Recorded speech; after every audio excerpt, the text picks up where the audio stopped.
The early morning sunlight streamed through the curtains, casting a golden hue over the kitchen. Claire Matthews absent-mindedly stirred her coffee, her mind racing through the day ahead, her shift at the hospital, picking up groceries, and most importantly, the family barbecue at her parents' house. A pit formed in her stomach at the thought. It wasn't just about the gathering, it was about what always happened there. Favoritism, exclusion, a reminder that her son, Leo, would always come second. Her husband, Mark, walked into the kitchen and immediately noticed her distant expression. "You're thinking about tonight, aren't you?" Claire sighed. "It's just, I know how this will go. Mom will shower Olivia's daughter with gifts and attention. And Leo will sit there, waiting for a crumb of acknowledgement." Mark leaned against the counter, his gaze steady. "And are we going to let that happen again?" Claire bit her lip, her heart heavy. She had endured years of being overlooked, ignored while Olivia was praised, dismissed while her sister was celebrated. But now, it wasn't just about her. It was about Leo. And tonight, something had to change. A familiar pain, a new resolve. That evening, as they pulled up to her parents' grand house, Leo clutched his art portfolio tightly in his lap. He had spent weeks painting a beautiful landscape, hoping, just hoping, that this time, his grandparents would notice. The moment they stepped inside, Claire's fears were confirmed. "Oh, Olivia," their mother, Helen, gushed, embracing her eldest daughter as though she were royalty. "And look at my beautiful granddaughter, Emily. Oh, I have something special for you."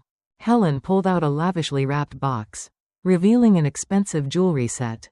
Emily squealed in delight, basking in the attention. Claire swallowed the lump in her throat. Leo stood awkwardly near the door, his grip on his artwork tightening. "Mom, Leo brought something to show you," Claire said, forcing a smile. Helen barely glanced his way. "Oh, that's nice. But did you see Emily's latest gymnastics medal?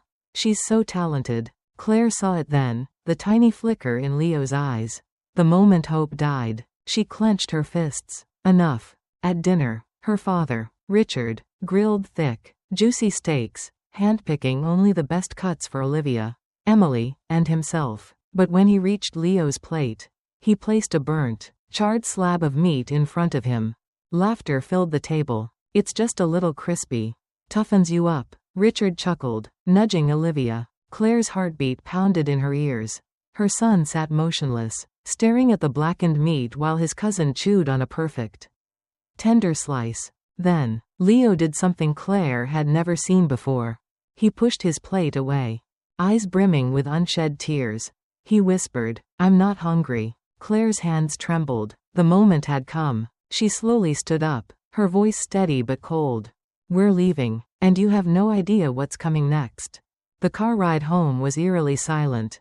Claire Matthews gripped the steering wheel, her knuckles white. The only sound was the soft hum of the tires against the road and the occasional sniffle from the backseat. Leo stared out the window, his reflection ghostly in the dark glass. He hadn't said a word since they left the barbecue, not even when she placed a comforting hand on his knee. Mark, sitting beside her, finally broke the silence. "Claire, we can't keep doing this." Claire exhaled sharply through her nose. Her heart was a battlefield, torn between love for her family and the undeniable truth that they had never truly loved her or Leo the way they did Olivia and Emily. "No, we can't," she agreed, her voice hoarse. Mark nodded, his eyes dark with unspoken rage. "They humiliated him, Claire, our son." They laughed while he sat there, barely holding it together. "I saw his hands shaking. He wouldn't even cry in front of them." Claire's grip on the wheel tightened. She saw it too, the way Leo swallowed his pain, the way his little hands clenched under the table as his grandparents laughed about the burnt meat, as Emily boasted about her gifts. And worst of all, the way he had looked at her, silently pleading, begging her to make it stop. She had failed him tonight, but never again. She pulled into their driveway and turned off the car. A heavy silence settled between them. Then, without a word, Leo unbuckled his seatbelt and trudged upstairs. No good night, no hug, nothing. Claire sat there for a long moment, staring at the dashboard, feeling something inside her shift, something primal, something dangerous. Mark reached over and took her trembling hands in his. "What do we do?" She turned to him, her voice cold, filled with quiet fury. We make them feel it. Every ounce of pain they put him through. Every single time they made him feel small. The plan. A reckoning in motion. The next morning, Claire didn't waste any time. As soon as Leo left for school, she sat at the kitchen table, notebook in hand. She wasn't just going to cut her parents out, no. That would be too easy. They needed to understand, to feel the same emptiness, the same exclusion. She dialed a number. Carlos? Her friend, a renowned chef, answered on the first ring. I need a favor. A special dinner. 2 courses. One perfect. The other, not so much. She could hear his hesitation. But after she explained, he finally let out a low whistle. Damn, Claire, you're really going for it. They need to understand. She hung up and picked up her phone again. This time, she called a travel agency. Hi, I'd like to book a luxury vacation for my family. Oh, and one small detail. Leave 2 names off the guest list. Claire smirked. This time, they would know what it felt like to be left out. Claire Matthews leaned back in her chair, staring at her phone screen. Her thumb hovered over the send button. The message she had just typed was simple, polite, deceptively inviting. Mom, Dad, I want to make things right. Let's have dinner at our house next Friday. Just us. No distractions. I want us to be a real family again. She could already hear her mother's delighted gasp. The self-satisfied smirk she would exchange with her father. They would think they had won. That Claire was coming back.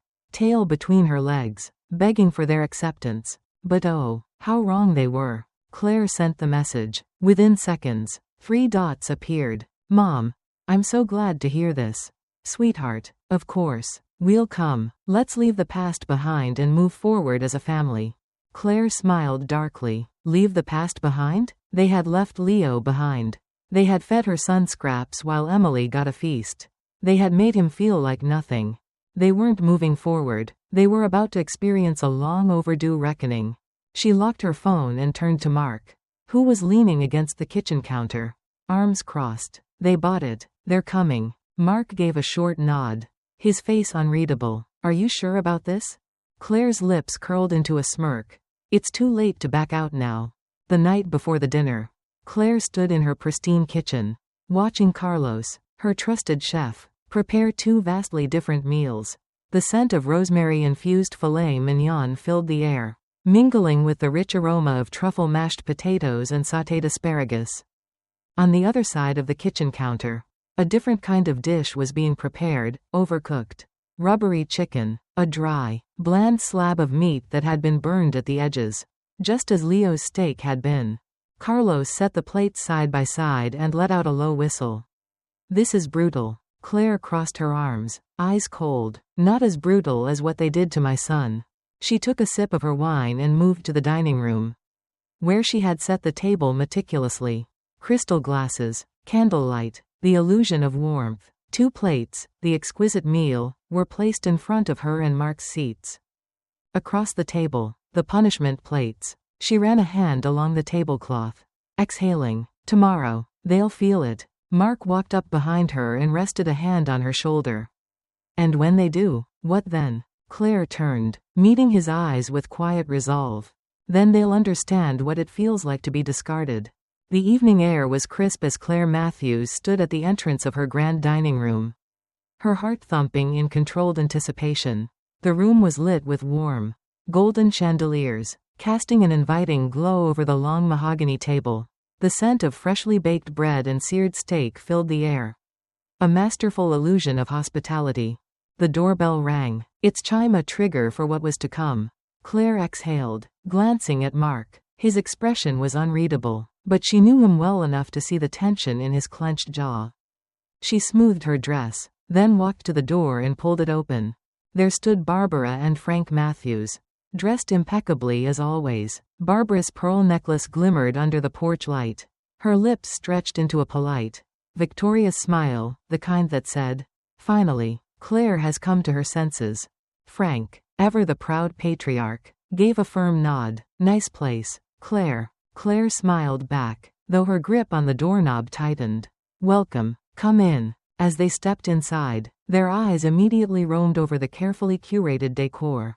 Barbara pursed her lips in approval. Well, this is nice. You've done well for yourself. Claire's stomach churned at the condescension. Done well? They had spent years treating her as lesser, favoring Lisa's family, showering Emily with love and attention while Leo was cast aside. And now they were in her home, oblivious to the trap they had walked into. Mark appeared, offering his usual calm but firm handshake. Glad you could make it. Barbara's gaze flickered past him. Searching. Where's Leo? Claire gestured toward the stairs. He's upstairs finishing some schoolwork. He'll join us later. Not yet. Not until they saw for themselves what it meant to be invisible. She led them to the dining table, where 2 seats had been prepared especially for them, the seats of judgment. A meal divided, the moment of truth. Carlos entered the room, carrying the first course. 2 plates of rich, buttery lobster bisque were placed in front of Claire and Mark, the aroma filling the air with indulgence. In front of Barbara and Frank? A bowl of watery, cold canned soup. Barbara blinked, confused, staring at the thin brown liquid. Oh, is this? Claire picked up her spoon and swirled it through her bisque, savoring the scent before taking a slow, deliberate sip. Exquisite. Carlos, you always outdo yourself. Carlos gave a small nod. Thank you, ma'am. Barbara forced a smile, spooning the bland liquid into her mouth. She winced. It's a bit simple. Claire feigned concern. Oh, it's still food, isn't it? Frank frowned, exchanging a glance with his wife. Something felt off, but neither dared to say it. Not yet. The real lesson had yet to begin. As the second course was served, the tension in the dining room thickened. The air smelled of sizzling perfection, succulent. Perfectly seared filet mignon plated with golden roasted vegetables and a drizzle of rich red wine reduction, at least. That's what was placed before Claire and Mark.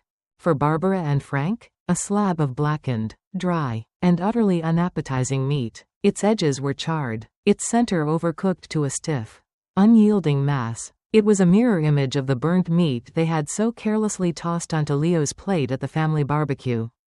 Barbara's hand trembled as she poked at it with her fork, her forced smile faltering. Claire, dear, I think something went wrong in the kitchen. Claire tilted her head innocently, her voice dripping with feigned concern. Oh, what do you mean? Barbara gestured at the blackened steak. It's burnt. Claire's fingers tapped lightly on the table, her expression unreadable. Well, it's still food, isn't it? A little toughness is good for you. Frank, who had remained mostly silent until now, cleared his throat, his annoyance seeping through. Come on, Claire, is this a joke? You service this while eating that? His eyes darted to Claire and Mark's plates, where their steaks glistened in perfection. Claire set down her fork deliberately and leaned forward slightly, her voice steady, but razor sharp. No, Dad, it's not a joke, it's a lesson. Barbara and Frank exchanged a wary glance. Claire saw it, the first flicker of realization settling in their expressions. Claire exhaled, her voice soft but brimming with years of suppressed anger. Do you remember 2 weeks ago? The barbecue at your house? Barbara's fingers clutched at her napkin. Of course. What does that have to do with? You gave Leo this. Claire's voice dropped to a dangerous hush as she motioned to their plates. You gave my son a plate of burnt, inedible meat and laughed. You called it, no big deal. You mocked him while serving Amy the finest cut of meat, as if he didn't deserve the same. Frank's jaw tightened. Claire, that was just a bit of fun. You're overreacting. Overreacting? Claire let out a short, humorless laugh, shaking her head. That's exactly what you said when we were kids. When Lisa got everything handed to her, and I was left with scraps. Barbara opened her mouth, but Claire cut her off, her voice growing more forceful. Leo is 10, and he already knows what it feels like to be second best in his own family. A heavy silence fell over the table. Barbara and Frank looked at their plates again, as if truly seeing them for the first time. Tonight, Claire continued, her voice steady, you get to experience what that feels like. Barbara swallowed hard. Frank's hand clenched into a fist on the table. For the first time, they had nothing to say. The tension in the room had reached a suffocating peak. The dining table, once a symbol of unity, now felt like a battlefield. Barbara and Frank sat stiffly, their untouched plates of burnt, unappetizing meat in front of them, their faces twisted in discomfort. But Claire wasn't done yet. She took a slow sip of wine, her gaze sharp as she placed a thick white envelope on the table. The sound of it hitting the polished wood was deafening in the silence. Frank furrowed his brows. "What's this?" Claire folded her hands. "An invitation," she said simply. Barbara hesitated, her fingers trembling slightly as she reached for it. As soon as she opened it, her eyes widened, her breath hitching in her throat. Inside were plane tickets, luxury resort confirmations, and a beautifully printed itinerary. It was a lavish family vacation, 7 nights at a 5-star Caribbean resort. Barbara's lips parted. This is a family trip?" "Yes," Claire said with a smile that didn't reach her eyes. "A family trip that includes everyone." Barbara let out a small breath of relief, until Claire continued. "Well, almost everyone." Barbara froze. Her stomach dropped as she scanned the list of attendees. The names of extended relatives, Mark's family, and even Lisa's family were all there. Except hers and Frank's. Her hands shook. You didn't include us?" Claire's face was impassive. "No." Frank's chair scraped loudly against the floor as he stood abruptly. "Claire, this is ridiculous," he barked. "You can't just exclude us like this." Claire met his gaze with unnerving calm. "Oh, but I can. And I did." Barbara clutched the invitation tighter, her voice barely above a whisper. "This is cruel." "Cruel?" Claire laughed. But there was no humor in it. "Do you know what's cruel? Watching my son get treated like an outsider in his own family. Watching him wonder why his grandparents never look at his paintings, never praise his achievements, never even bother to ask how he's doing." Barbara's face paled. "Every time you dote on Amy and dismiss Leo, you make him feel invisible. You excluded him first." Claire's voice cracked with emotion. But she pushed forward. "So now, you'll know what it feels like to be left behind while everyone else is making memories together." Barbara's eyes filled with tears. "Claire, please, you don't have to do this." Claire's face softened, just a little. "I don't have to, but I choose to." Frank's fists clenched. "You're punishing us." "No, Dad," Claire whispered, standing up. "I'm teaching you a lesson." Barbara broke down into quiet sobs, staring at the evidence of their consequences spread out in front of them. For the first time, they knew what it felt like to be unwanted. 1 month had passed since the Morrison family returned from their unforgettable Caribbean vacation. The memories of pristine beaches, warm sunsets, and laughter-filled nights were still fresh in Claire's mind. But as she sat in her sunlit living room, sipping a steaming cup of coffee, she couldn't ignore the uneasy tension looming over her. Ever since the family trip, Barbara and Frank had called repeatedly, their numbers flashing across Claire's phone screen. Unanswered. She had been firm in her decision. She had drawn the line. But tonight, something was different. A loud knock echoed through the house, startling Claire out of her thoughts. Michael, who had been flipping through a magazine, exchanged a glance with her. They weren't expecting visitors. Claire hesitated before walking toward the door. As she peeked through the peephole, her breath hitched. Barbara and Frank stood outside. Their faces were pale, their expressions solemn. Barbara clutched a brown envelope to her chest as if it were her lifeline. Michael placed a hand on Claire's shoulder. "Do you want to send them away?" Claire took a deep breath. "No," she said, gripping the doorknob. "Let's hear them out." She pulled open the door. Barbara's voice trembled. "Claire, please, let us talk." Claire studied her mother for a moment before stepping aside. "Come in." The older couple walked in, their presence heavy with unspoken regret. They didn't even glance around at the elegant decor, the family photos on the walls, or the cozy warmth of the home they had rarely visited. Instead, Barbara clutched Claire's hands, her eyes glistening with tears. "Claire," she whispered, her voice breaking, "we were wrong." Claire stiffened. She had waited years to hear those words. Frank cleared his throat, struggling to maintain his composure. "You were right about everything. We treated Leo unfairly. We ignored him, neglected him, and didn't even realize how much we were hurting him." He exhaled shakily. "And we never saw how much we were hurting you, too." Barbara nodded rapidly. "The trip, when we weren't invited. It hurt, Claire. It made us realize what Leo must have felt all these years." Watching everyone have fun, knowing we weren't welcome, it was unbearable. Claire crossed her arms, her heart twisting with conflicting emotions. So now you understand? Barbara swallowed hard and handed her the envelope. This is a letter. From both of us. And something else. Claire hesitated before opening it. Inside was a handwritten apology, pages long. And beneath it, a neatly folded check. Her eyebrows furrowed. What is this? Frank took a deep breath. A trust fund. For Leo. We want to invest in his future. The way we should have from the start. For the first time in years, Claire saw something in her parents' eyes. True remorse. Tears welled in her eyes as she whispered, "We'll see if Leo is ready to forgive you." Several months had passed since that fateful night when Barbara and Frank pleaded for forgiveness in Claire's living room.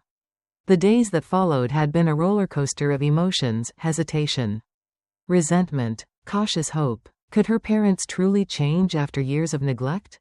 Could they repair the damage they had caused to Leo's fragile heart? Claire had given them one condition: earn back Leo's trust. And so, Barbara and Frank had tried. Slowly, tentatively, and at times awkwardly, they re-entered Leo's life. Frank attended Leo's art shows, nodding in approval at his paintings. Barbara learned the names of his favorite superheroes, surprising him with comic books instead of the generic gifts she once gave him.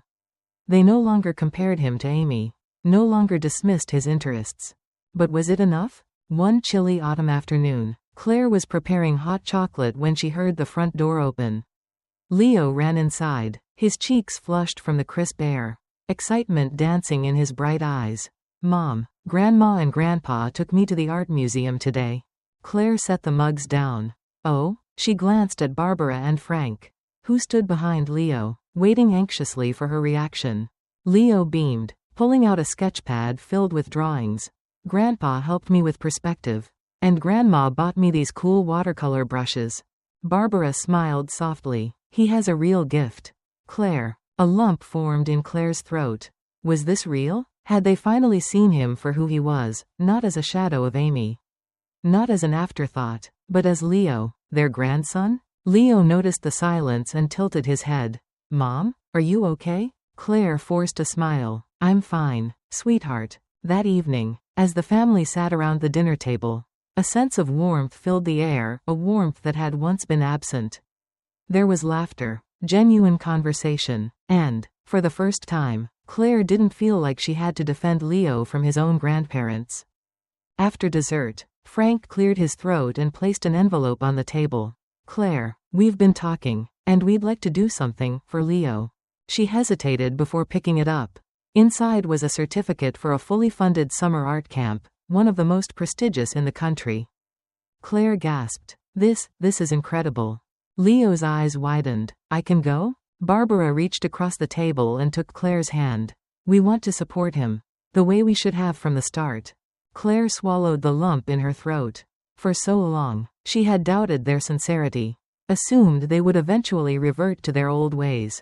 But this was different. Leo threw his arms around his grandparents. "Thank you." Tears welled in Claire's eyes as she whispered, Maybe we really are a family again." And this time, she believed it.